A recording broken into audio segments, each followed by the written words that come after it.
wabarakatuh. Selamat pagi dan Om Swastiastu. Bapak Ibu dosen yang saya hormati dan teman-teman sekalian yang saya banggakan. Puja dan puji syukur kehadirat Tuhan Yang Maha Esa, karena atas karunia-Nya lah kita diberikan kesehatan pada masa pandemi ini. Pada kesempatan kali ini saya akan menyampaikan pidato yang berjudul Narkoba. Di Indonesia penggunaan narkoba sangat besar dikarenakan lemahnya penegakan hukum di Indonesia. Para pengedar internasional dapat bekerjasama dengan warga negara Indonesia dan memperoleh keuntungan yang begitu besar.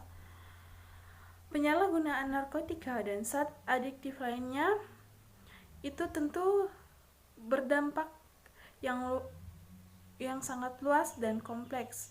Sebagai dampak antara lain perubahan perilaku, gangguan kesehatan, menurunnya produktivitas kerja secara drastis, kriminalitas, dan tindakan kekerasan lainnya.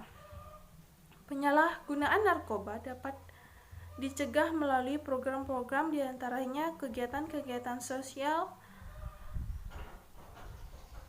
tidak bergaul dengan pengguna dan pengedar narkoba, dan tidak mudah terpengaruh ajakan atau rayuan untuk menggunakan narkoba. Penggunaan narkoba di Indonesia lebih dominan oleh para remaja dan anak sekolah. Sekolah juga harus memberikan penyuluhan kepada para siswa tentang bahaya dan akibat dari penyalahgunaan narkoba melalui guru BP. Diskusi yang melibatkan para siswa dalam perencanaan untuk pencegahan penyalahgunaan narkoba di sekolah. Program lainnya yang cukup penting adalah program waspada narkotika dengan cara mengenali ciri-ciri siswa yang menggunakan narkoba. Waspadai adanya tamu yang tak diundang atau tak dikenal, dan melakukan razia dadakan. Biasanya pengedar maupun pemakai di sekolah telah paham betul program-program sekolah untuk pencegahan penggunaan atau pemakaian di sekolah. Mereka tentu saja mengantisipasi dengan sebaik yang mereka bisa. Sepintar apapun kiat mereka, ibarat sepandai-pandai tupai melompat, akhirnya jatuh juga. Jurus-jurus itu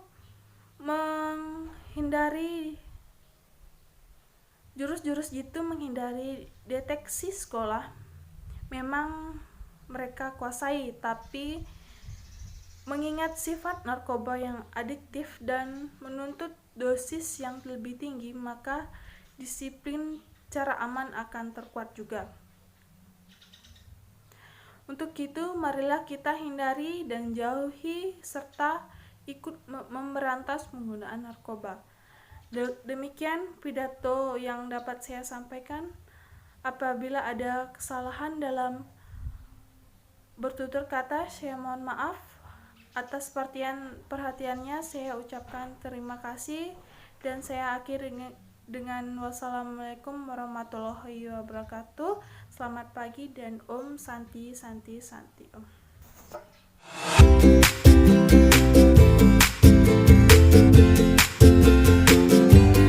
Assalamualaikum warahmatullahi wabarakatuh. Selamat siang dan Om Swastiastu.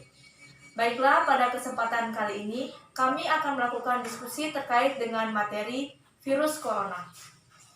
Kita mengetahui bahwa pada tahun 2019 dunia digemparkan oleh salah satu penyakit yang disebut corona. Corona merupakan penyakit yang disebabkan oleh salah satu virus. Virus corona ini tentunya meresahkan bagi kalangan masyarakat di Indonesia maupun di dunia. Kita saja bisa mengambil contohnya dari Indonesia. Orang yang terpapar virus corona tentunya akan mengalami gejala seperti sakit tenggorokan, batuk, sakit kepala, dan bahkan parahnya bisa mengakibatkan kematian.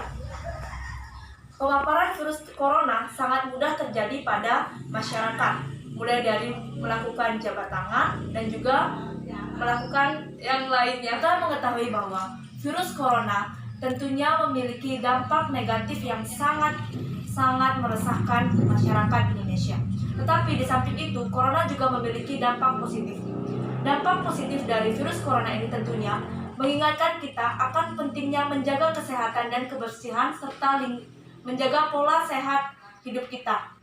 Namun, ada juga dampak negatif yang disebabkan oleh virus corona. Yang pertama yaitu tentunya ekonomi dalam negara mengalami penurunan. Pendidikan pun menjadi tidak stabil, serta kesehatan masyarakat juga terganggu, dan juga aktivitas-aktivitas yang lainnya akan sulit tercapai seperti biasanya. Di diskusi yang dapat saya sampaikan, jika ada yang ingin bertanya, saya persilahkan. Maaf, sebelumnya saya ingin bertanya, bagaimana pendapat Anda mengenai peningkatan jumlah positif corona di Indonesia? Baiklah, saya akan menjawab pertanyaan dari saudari, yaitu mengenai bagaimana tanggapan Anda mengenai peningkatan jumlah positif virus corona di Indonesia. Menurut saya, dengan adanya peningkatan positif jumlah yang terpapar virus corona tentunya sangat meresahkan dalam negara kita, yaitu negara Indonesia. Di sini kita ketahui bahwa peningkatan dari positif virus corona tentu karena yaitu kurangnya kesadaran dalam setiap individu untuk menjaga kesehatan maupun pola hidup sehatnya. Oleh karena itu, kita harus selalu menjaga pola hidup sehat kita agar kita tidak terpapar dari virus corona. Itulah tadi jawaban saya kepada penanya. Bagaimana? Baik, saya merasa pas.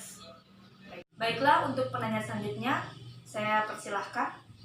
Baiklah, terima kasih atas kesempatan yang diberikan kepada saya. Saya akan bertanya mengenai bagaimana cara meningkatkan kesadaran pola hidup sehat masyarakat agar tidak terpapar virus corona. Sekian pertanyaan dari saya. Baiklah, saya akan menjawab pertanyaan dari saudari. Pertanyaannya yaitu bagaimana cara meningkatkan kesadaran dalam masyarakat agar melakukan pola hidup sehat sehingga tidak terpapar virus corona.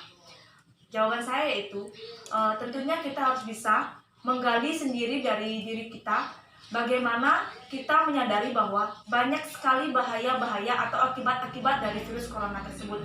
Selain itu, pemerintah juga memegang peranan penting agar kita bisa meningkatkan bagaimana kesadaran kita yaitu terkait dengan virus corona. Pemerintah harus mampu memberikan sosialisasi atau arahan-arahan mengenai bahaya-bahaya maupun dampak-dampak yang ditimbulkan dari virus corona.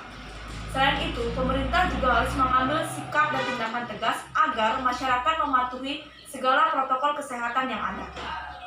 Mohon maaf, sebelumnya saya ingin bertanya terkait jawaban tersebut. Bagaimana jika pemerintah memberikan sosialisasi tentang bahaya corona dan memberikan arahan untuk mematuhi protokol kesehatan, tetapi masyarakat tidak mau mendengari arahan pemerintah tersebut? Atas pertanyaan saudari, di sini pertanyaannya yaitu bagaimana jika pemerintah telah melakukan sosialisasi tetapi masyarakat tidak mendengarkan arahan-arahan dari pemerintah.